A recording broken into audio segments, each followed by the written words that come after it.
Simply the long Nibala Tumiaka, Tumuyak.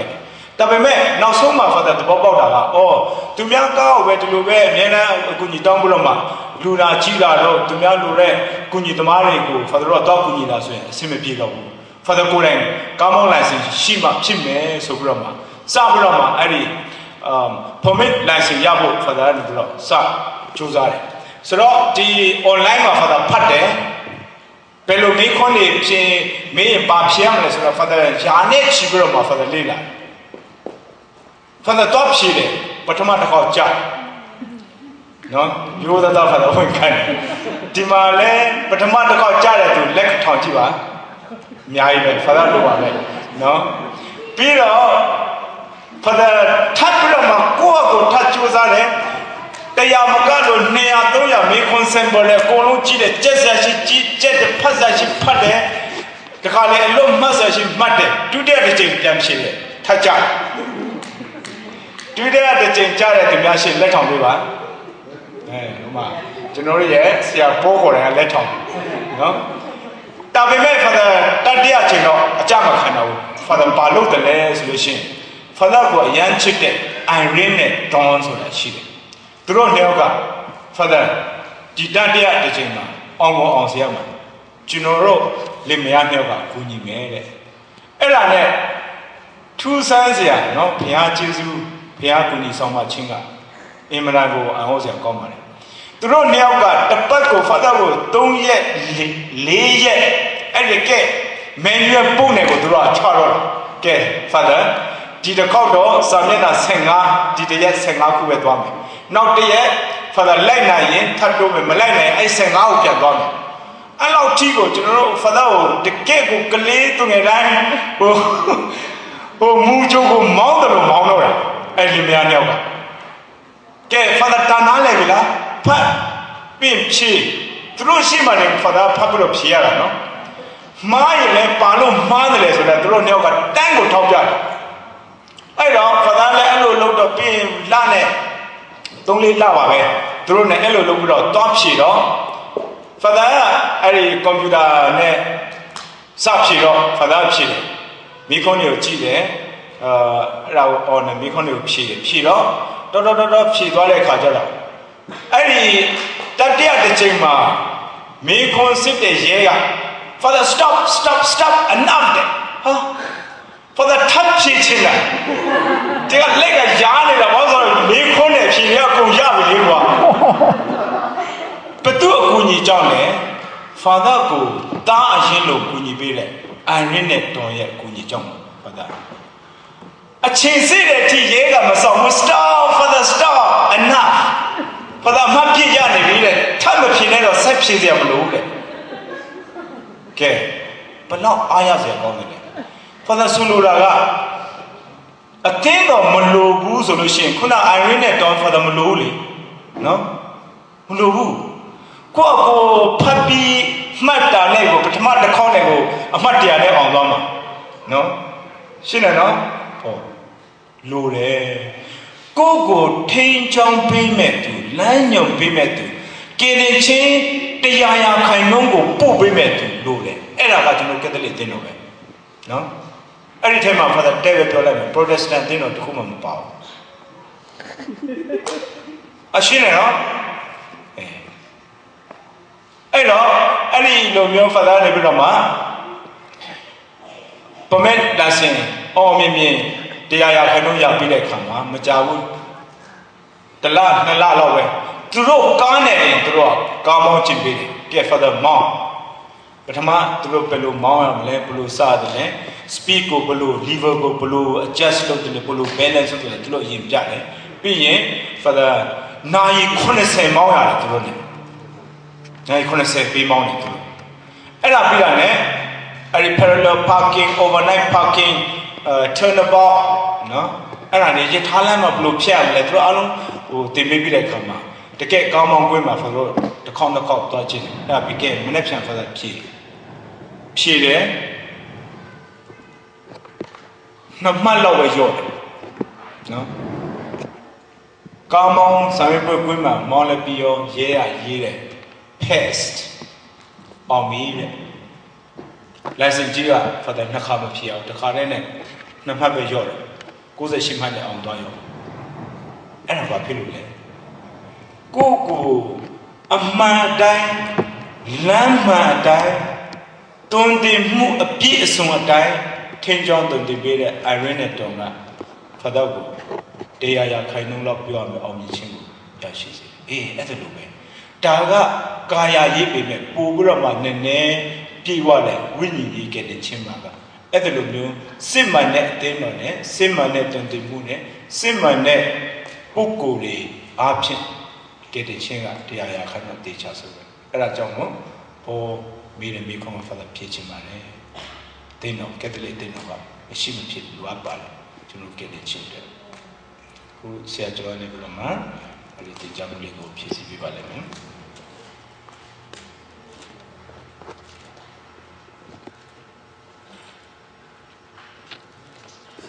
အတင်းတော်မလို့ဘူးဟုတ်လားဘုရားနဲ့ဒါလိုက်လုပ်ယူလို့ရတယ်ဆိုတော့အကြောင်းကိုမပြောခင်ပါ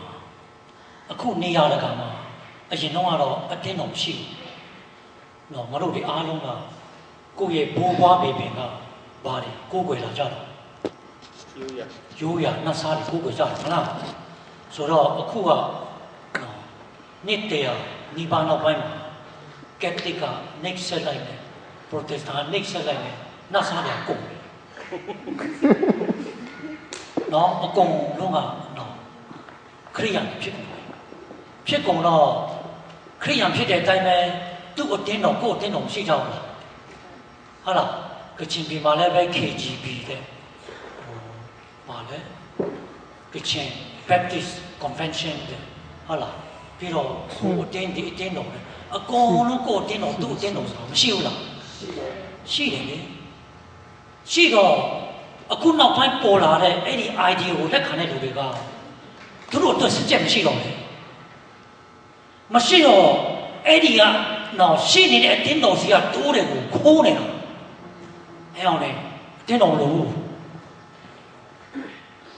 ဟောကြမင်းတို့မထင်နဲ့အဲ့လိုပြောလိုက်လို့ဒီလိုတွေအရင်ဆုံးစိတ်ဆိုးမထင်တော့ကဲတဲ့အတင်းတော်မဟုတ်ဘူးသူတို့အချင်းချင်းကစိတ်ဆိုးမှာဘာဖြစ်လို့လဲပါသွားတော့မယ်လေအတင်းတော်မလို့ဘူးလေဆေပုတ်တို့ပေးကြမလို့လေအတင်းတော်မဟုတ်တဲ့အတင်းတော်ကအတင်းတော်တစ်ခုထွက်လာတယ်တကယ်တော့မာယွန်းတယ်မိမိဝန်စားအတွက်ရှာဖွေရှာစားတယ်ဆရာဖြစ်တယ်နော်ဘုရားကပြောထားတယ်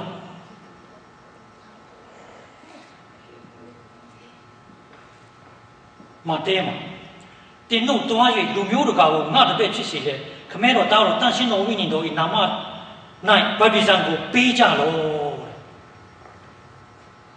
ဗတ္တိဇံကိုပေးဖို့ဆိုတာကဘာတွေလို့တော့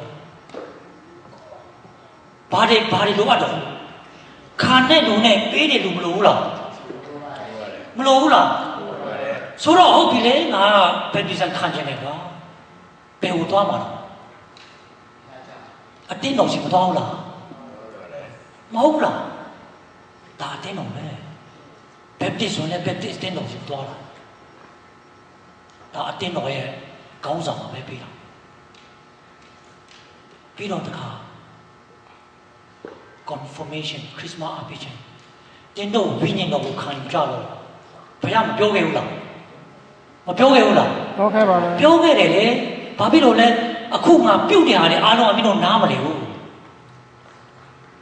ငါအတွေးကိုအသားကိုစားပါလို့ပြောတဲ့ချိန်မှာလူတွေနားလဲလားနားမလဲဘူးထွက်သွားကြတယ်မဟုတ်လားခုချိန်မင်းတို့နားမလဲဘူး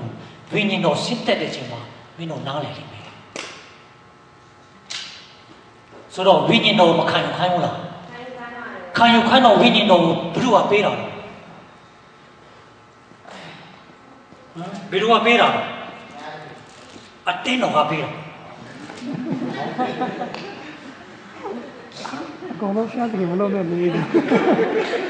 အခုကသူ့မေးခွန်းကပါတော့အတင်းတော်မလို့ဘူးလို့ပြောလို့လေဟုတ်လားခုခရစ်စမတ်အပြည့်ချင်းလို့လားသူတို့ဆိုလိုတာဥပမာကက်သလစ်ကနဲ့ယုံကြည်ခြင်းအပြည့်အဝရှိလို့ရှိရင်ကောင်းကင်ဘုံကိုရောက်တယ်လို့ ဒီနှစ်ချင်းကနေလည်းသူတို့ပြေဝယုံကြည်မှုရှိခဲ့လို့ရှိရင်ရောက်တယ်တဲ့ဆိုတော့ဒီဥပမာဒီကက်သလစ်ကျင့်စဉ်ဒီကက်သလစ်ရဲ့ဟိုရင်းဟာကိုသိအလေးနဲ့မထားဘဲနဲ့ယုံကြည်ခြင်းကိုပဲအလေးနဲ့ထားပြီးတော့တင်းတော်မလို့ဒီလိုသူကအဲ့လိုမျိုးပြောကြတယ်ဟုတ်ပြီအဲ့ဒီအဖြေကိုဖြေမယ်ဆိုရင်ခုနဂျိုးဆိုင်ကမင်းမမယူသေးဆိုတဲ့ဇာတ်လောက်ပဲသွားတယ်ဒါဝိမင်းကြီးကမိုးကောင်းကင်တော့မတက်သေးအဲ့ဒီအုပ်စုတွေလည်းမိုးကောင်းကင်ရောက်မှာပဲဒါပေမဲ့ဘယ်အချိန်ထိစောင့်မှာမလို့ကဘာကုန်းလေးထိစောင့်မှာအဲ့ဒါကိုပြောပြလိုက်အဖြေကားတာပဲဘောပေါက်တယ်နော်ဂျိုးဆက်မင်းမှာမင်းမယူမရဘူးမဟုတ်လို့ရှိရင်မင်းကိုခဏခဏဥပမာလုပ်ရတယ်တမန်တော်ဘုသူခန်းကြီးနဲ့အငယ်34မှာပြောလေဆိုရင်ဒါဝိဒ်ဒီကောင်းကင်တို့မတက်သေးတဲ့ကွက်ကွက်ကွင်းဝင်ရေးထားတာဆိုတော့ဒါဝိဒ်ကမကောင်းကင်မတက်သေးတဲ့အတွက်ကြောင့်မတက်တော့ဘူးလားဆိုတဲ့မိခုံးကဖြစ်လာတယ်ဒါပေမဲ့တေးဆိုတဲ့စကားပါတဲ့အတွက်ကြောင့်မတက်သေးဘူးတက်မှာငါမိမတော်မှယူသေးမှယူပါပဲမိုးကောင်းကင်သွားမှာပဲဘုရားပါတာလည်းမိုးကောင်းကင်သွားမှာဒါပေမဲ့ဘယ်ချိန်သွားမှာကဘာကုန်လေးထိစောင့်ဘာဖြစ်လို့လဲဆက်ကရမင်တုမပါဘူးသူတို့ရဲ့တွားတဲ့လမ်းစဉ်ကအပြည့်အဝနော်မင်းတို့မသိလို့နော်မိုးကောင်းကင်ရဲ့တကားတော့ကိုလည်းငါတင့်ကိုပေးတယ်ဆိုတော့အဲ့ဒါမင်းတို့တဘောမပေါက်ဘူးမင်းတို့ထင်တာကဒီလိုတော့မြုပ်ထင်လားမသိဘူး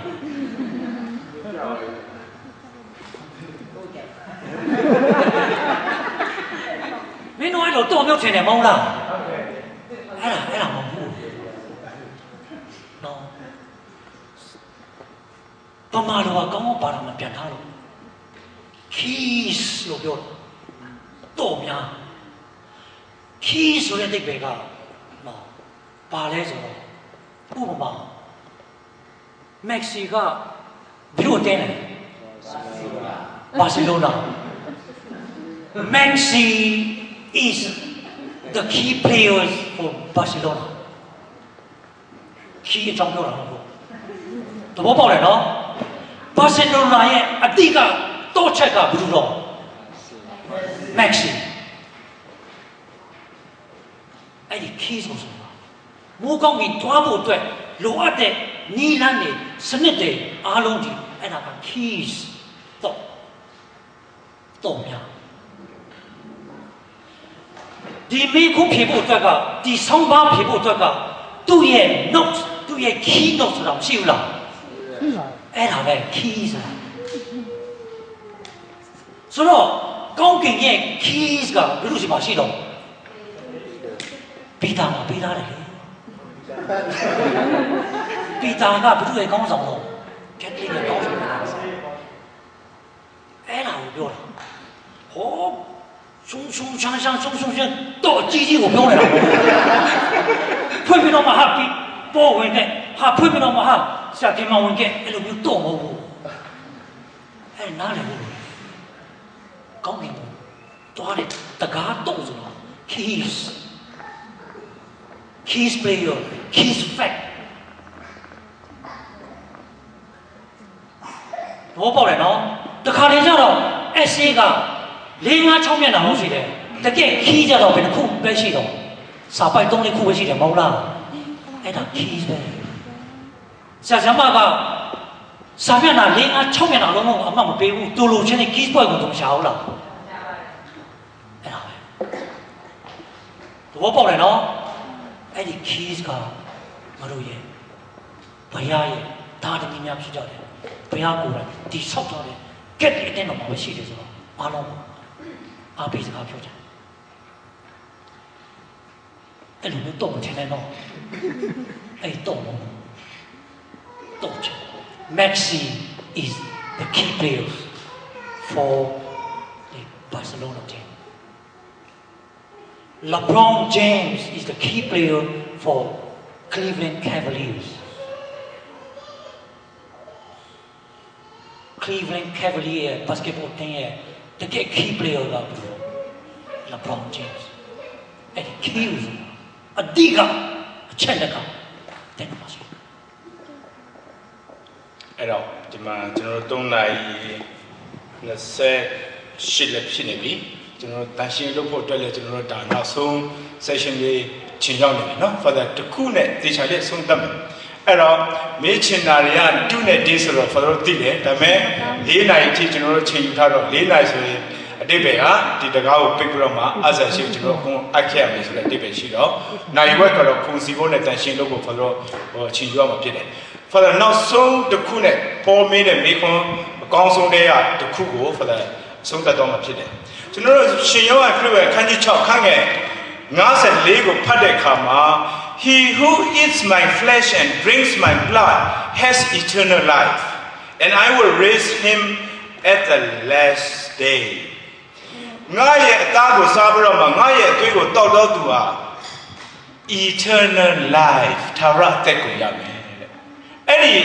အသွေးစစ်အသားစစ်ကိုတောက်သုံးတဲ့အသင်းတို့တင်တာ church က Catholic အသင်းတော်ပဲရှိတယ်နော်တင်းခွဲတွေမှာဘာလို့လဲဆိုတော့သူတို့ချင်းပေါင်တီးချင်းပေါင်ရွက်အနီကိုအရီကြိုပြီးတော့မှအနီရောင်လိုလုပ်ပြီးတော့မှချင်းပေါင်တီးနီရီကိုခရစ်တော်အသွေးအနေနဲ့တောက်ကြတယ်အဲ့ဒါမှန်တယ်လားမှားလားမဟုတ်ဘူးတခင်ခရစ်တော်ကချင်းပေါင်ရီကိုယူပြီးတော့ငါအသွေးဖြစ်တယ်မင်းတို့ယူတော့လို့မပြောဘူးနော်ခရစ်တော်တခင်ကပြောတာကစပြည့်ကြီးကိုယူပြီးတော့မှဒါဟာငါရဲ့အသွေးဖြစ်တယ်မင်းတို့တော့ပေါင်မုတ်ကိုယူပြီးတော့မှဒါဟာငါရဲ့အသားဖြစ်တယ်စအဲ့ဒါလို့ပြောပြီးတဲ့အပြင်ကိုတခင်ဆိုပါအာမခံထားတယ်ဆို eternal life ထာဝရအသက်ရမယ်တဲ့အဲ့တော့ထာဝရအသက်ရှင်ခြင်းရဖို့နဲ့တည့်ရဲ့ဆက်နွယ်လုံခြုံဆုံးအသင်းတော်ကကက်သလစ်အသင်းတော်မလို့ကျွန်တော်တို့ကယုံရင်ပြီးပြီယုံတာနဲ့သူယုံတာနဲ့ကိုယုံတာနဲ့90ရာခိုင်နှုန်း100ရာခိုင်နှုန်းစီတူတယ်လို့ကျွန်တော်တို့ပြောလို့မရဘူးတကယ်စစ်မှန်တဲ့အာဟာရဝိညာဉ်အာဟာရစားတောက်တဲ့အာဟာရပြည့်တဲ့ဝါလင်တဲ့သူတွေကဘယ်သူတွေလဲကျွန်တော်တို့ကက်သလစ်တွေလေနော်ကဲရှင်းအောင်ပါပြောမယ်တာဆိုရင်ဖာတို့ကက်သလစ်ဘုန်းကြီးတွေဖန်ဆင်းတဲ့မုံနဲ့စပြည့်ကြီးကတွေးတော့သားတော့ဘလို့ပြောင်းတယ်လဲလို့မေးစရာအကြောင်းရှိတယ်ဖာနှစ်ခုနဲ့ရှင်းပြဥပမာကျွန်တော်တို့ကျဲဥတစ်လုံးကိုအစိမ်းတစ်လုံးထားတယ်အကျက်ပြုတ်ထားတဲ့ကျဲဥတစ်လုံးကိုအတူတူထားတယ်ထားလို့ရှိရင်ခမရတို့ကျွန်တော်တို့လက်တစ်ပြက်ကြည့်ရင်အဲ့ဒီကျဲဥအစိမ်းနဲ့အတွင်းမှာကျက်နေအောင်ပြုတ်ပြီးသားကျဲဥနှလုံးကို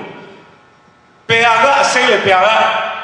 ကမပြုတ်ရသေးတာလေပေဟာကကျက်ပြီးသားလေပေဟာကမပြုတ်ရသေးတာချက်ချင်းခွဲလို့ရတာခွဲလို့မရဘူးကြည့်လိုက်ရင်တော့အပေါ်ယံကတော့အတူတူပဲဒါပေမဲ့ပြုတ်ပြီးသားကျဲဥကကျက်နေပြီနော်အစိမ်းနဲ့ဘာမှမတူတော့တခြားစီဖြစ်သွားပြီအဲ့ဒါလိုပဲကက်သလစ်ဘုန်းတော်ကြီးကနေပြီးတော့မှဒီဝိညာဉ်တော်ဘုရားရဲ့တကူ80ဘတ်ကိုတောင်းလျှောက်ပြီးတော့တွေးလို့ဒါတော့ပြောင်းလဲပြီးတဲ့အခါမှာကျွန်တော်တို့ပြည့်ယူတဲ့ဒီစပြည့်ရည်အသွင်မြင်ရတဲ့မုတ်အသွင်မြင်ရတဲ့အရာကခရစ်တော်သခင်ရဲ့အသွေးတော်ဒါတော့ဖြစ်ပြောင်းလဲသွားပြီဆိုတာပြောချင်နော်ကဲနောက်တစ်ခုရှင်းအောင်ကျွန်တော်တို့ဒီမှာတော့အလံမရှိလို့ဒါကဲအမေရိကန်အလံဆိုလူတိုင်းသိတယ်ဒါခင်ဗျားတို့ကျွန်တော်တို့အော်ဒီမှာအကြီးမားဆုံးကိုကျွန်တော်တို့ကဒီမှာအရှင်းဆုံးပဲကြည့်လိုက်ပါဒီအမေရိကန်အလံလို့ကုံယူဝင်ကြွားစွာဒီစတေဒီယမ်မှာထောင်ထားတဲ့နော်ဒီအလံကအဝတ်ပဲကဲဒါဆိုရင်ခင်ဗျားတို့ကျွန်တော်တို့ပြောမယ်အဲ့ဒါလည်းအဝတ်ပဲအခုကျွန်တော်တို့ဒီဝတ်နေတဲ့အင်ဂျင်ထမင်းဒီလည်းဝတ်ပဲပါကွာတယ်လဲလို့အတူတူပဲလို့ခင်ဗျားတို့ကျွန်တော်တို့ပြောလို့ရတယ်မရဘူးခင်ဗျားတို့ကျွန်တော်တို့အဲ့ဒီအလံကိုဖြုတ်ပြီးတော့မီးရှို့ကြည့်ဂျေးတဲ့တန်းဝင်ရခုမေယုံခင်ဗျားရှို့ကြည့်ပါနော်ခင်ဗျားရှို့ကြည့်ပါအဲ့ဒီဟာခါတော့ဂျေးတဲ့မဝင်ဘူးနော်ခင်ဗျားဟုတ်ရဲ့မယုံရင်ခင်ဗျားတို့ရှို့ကြည့်ပါမုန်းပွင့်နဲ့အဲ့ဒီအလံကိုခင်ဗျားတို့မရှို့ပဲနဲ့ဖာတဲ့တင်ကားကိုခင်ဗျားတို့ရှို့ကြည့်နော်ဖះကတော့သူ့ရဲ့တရားနဲ့တင်ကားကိုရှို့ရင်တော့စီရင်ပါပဲဒါမဲ့ခင်ဗျားကြီးတဲ့တော့ဝယ်ရမှာမယုံမရှိနဲ့ခင်ဗျားပိုးကိုအခုတက်ဖြုတ်ခိုင်းပြီးတော့မှမိရှုတ်ခိုင်းကြည့်လိုက် ကနေ့ညနေပိုးအိမ်မှာပိုးမရှိတော့ဘူးခင်ဗျားတို့ကျွန်တော်တို့ဆုံးဖို့ရပါဘာဖြစ်လို့လဲအဲ့ဒီအမှတ်တစိတ်ခန့်နေလိုက်ပြီးတော့မှပြောင်းလဲသွားတဲ့အရာကနိုင်ငံတော်အလံဆိုပြီးတော့မှခြေတော့နဲ့နင်းလို့မရတဲ့မီးရှို့လို့မရတဲ့နိုင်ငံတော်ရဲ့အမြင့်မြတ်ဆုံး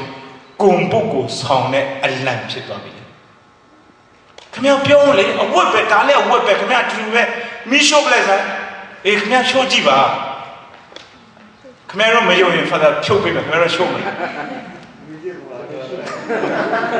ဒီစိတ်မပါဘူးဖြစ်ရတဲ့တော့နော်အဲ့ဒါပဲအဲ့တော့စဉ်းစားကြည့်ပါဒါလည်းဝတ်ပဲဒီဟာလည်းဝတ်ပဲခင်ဗျားတို့ပြောနေအမှတ်တစိတ်ရက်ချူပြီးရင်ဒီဟာကိုစော်ကားမော်ကားလုပ်လို့မရကျွန်တော်တို့ထောင်ထဲဝင်ရပါနော်အဲ့ဒါလိုပဲအဲ့တော့ဒီကျွန်တော်တို့အပေါ်ယံနဲ့အားလုံးမမြင်မသိရပေမဲ့ဝိညာဉ်တော်ဘုရားရဲ့တကူအားဖြင့်ပြောင်းလဲသွားတဲ့အတွေ့တော်တားတော်စစ်ကိုကျွန်တော်တို့စားဆောင်တဲ့စားတုပ်တဲ့သူတွေကကက်သလစ်တွေအဲ့ဒီကက်သလစ်တွေမှာခရစ်တော်သခင်ရဲ့အာမခံချက် eternal life ကတရားရခိုင်တော့သိချတယ်နော်ချင်းပေါင်တီးကိုအနီရောင်ပြုတ်ပြီးတော့မှဟိုးဈေးထဲမှာရှိတဲ့ biscuit ကိုသွားဝယ်ပြီးတော့မှဘာမှမသိဘဲနဲ့တောက်စားတဲ့သူတွေမှာအဲ့ဒီထာဝရတက်မရှိဘူးထာဝရတက်သူတို့တီးတော့မတီးလိုက်နော်အဲဒီကနေ့ဖာသာနေပြီးတော့မှချိန်လက်ကြတော့ကြောင့်မို့ကျွန်တော်အားလုံးမတည့်ရပြီးတော့မှပြင်ပြတာလေးနဲ့ဆိုလို့ရှိရဲ့ဖျားရှိရဲ့ဘုရားကိုထင်ရှားစေပေါ့မြောက်လို့လည်းကျောင်းပိုက်ကိုတစ်ပေးကျောင်းပိုက်ပေးအတင်းတော်နဲ့အတင်းတော်မလို့ဘူးဆိုတဲ့နေရာမှာဘုရားကမိုးကောင်းကြီးတက်တော့တော့ရက်40နေပြီဒါပေမဲ့သူကစိုးရင်တော့ပေတရုကိုဘာပြောလဲဘာမှထားသေးတယ်ယောနာရဲ့တာရှိမှာမင်းကသူများထင်ငါ့ကိုချစ်လာတယ်ပြီးတယ်ငါ့ကိုချစ်တဲ့တာမန်လူတွေထက်မင်းငါ့ကိုချစ်တယ်လားဟုတ်တယ်အဲ့ဒါဆိုရင်ငါဤတိုးတော်ကြွေးမွေးတော်ဘုရားကသူ့ရဲ့တိုးတွေကိုကြွေးမွေးခိုင်းတာဘယ်လိုတွေတော့သူ့ရဲ့တိုးတွေကကက်သလစ်အတင်းတော်ကက်သလစ်ဒါပထမတစ်ခေါက်နော်ဒုတိယတစ်ခေါက်ထပ်ပြောတယ်ဆက်ခေါက်ပါငါ့ကိုတာမန်လူတဲ့နဲ့ပုံချစ်လာဘုန်းကြီးကဟုတ်ပါတယ်ချစ်ပါတယ်ဒုတိယတစ်ခေါက်ကျတော့သူကဘာပြောလဲငါဤတော့ကိုထင်းလို့ကဲအတင်းတော်မလို့လားမလို့လားဆိုတော့ဘုရားကဆိုရင်ဘာဖြစ်လို့ဆိုရင်သူကညစ်ပယ်ပြီလေဘယ်နှခါညစ်ပယ်တော့3 ခါအေးသူအခုမတိတ်စိတ်မချရသေးဘူးဘုန်းကြီးတတိယချင်းပဲမေးတယ်ဘိုးကြီးစီမောသူများတွေငါ့ကိုချစ်တဲ့မင်းကပိုချစ်လာဘိုးကြီးကစိတ်ပြက်လာဦးတော်တိပါလေဗျာခဏမမေးစမ်းပါနဲ့ဟုတ်ပြီတတိယချိန်မှာဟုတ်ပြီငါဤတိုးတော်ကျွေးမွေးတော့ကျွေးမွေးခိုင်းတယ်တင်းဆောက်ရှောက်ခိုင်းဒါကတင်းတော်ပါအားလုံးကျေးဇူးတင်ပါဆုတောင်းကြစို့ခမီတော်တာတော်တန်ရှင်တော်ဘုရားနမတော်ပြန်၌အာမင်ဆုတောင်းကြစို့ဖတ်မြတ်စွာဘုရားသခင်ဒီကနေ့ကိုရရှင်ကိုအာရပီတိများစွာဖြင့်ဝတ်ပြုကိုချီးမွမ်းခွင့်ကျေးဇူးတင်ခွင့်ပေးတဲ့အတွက်ကိုရရှင်ကတိုင်းစာမဲ့ကျေးဇူးတင်ကြပါ၏ဆက်လက်ပြီးတော့မှဒီဘုရားရှင်ရဲ့အသက်ပေးသောနှုတ်ကပတ်တော်အသက်ရှင်သောနှုတ်ကပတ်တော်ကယ်တင်ခြင်းပေးသောနှုတ်ကပတ်တော်ဖြောင့်မတ်ခြင်းကိုပေးသောနှုတ်ကပတ်တော်စိတ်ရဲ့ငြိမ်းချမ်းသာယာခြင်းကိုပေးသောနှုတ်ကပတ်တော်စိတ်ရဲ့ဖြောင့်မတ်ခြင်းကိုပေးသောအသက်တာကိုပြည့်စုံပြေဝစေသောနှုတ်ကပတ်တော်ကိုသင်ကြားနာယူရန်အခွင့်ပေးတဲ့အတွက်ကိုရရှင်ကျေးဇူးတင်တယ်ဆက်လက်ပြီးတော့မှဒီကယ်တင်ခြင်းပြေဝသောကိုရရှင်ရဲ့အသက်ပေးသည့်နှုတ်ကပတ်တော်အားဖြင့်ရှင်သန်၍ဝိညာဉ်ရေး၌ရှောက်လန်းလျက်ကိုရရှင်ရဲ့ဘုန်းတော်ကိုရရှင်ရဲ့အသင်းတော်ကိုရရှင်ရဲ့နာမတော်ကိုပုံမကြီးထွားကျေပြန့်အောင်နဲ့ကိုရရှင်ရဲ့သာသနာပြုအစေခံစေတမန်လေးများနေ့စဉ်နဲ့များဖြစ်စေပါမည်ကြောင်းအဲ့ဒီလိုဖြစ်စေခြင်း၌လည်းကိုရရှင်ကိုစေခံ၍လူသားများအားလုံးရဲ့ကောင်းကျိုးကိုဆောင်ရွက် သွားနိုင်ကြပါမည်ကြောင်းတေချင်းကိုအောင်မြင်တော်မူ၍ရှင်ပြန်ထမြောက်တော်မူသောယေရှုခရစ်တုသခင်ကယ်တင်ရှင်၏နာမတော်မြတ်၌အနန္တဆိုဆုတောင်းကြပါသည်ဖာမြတ်စွာဘုရားသခင်အာမင်အလုံးယေရှုလက်ကိုတီးပြီးတော့မှဦးစီးတဲ့သူတွေခွင့်ပြုတဲ့သူတွေဖျားရှင်နဲ့ဘာလို့လဲ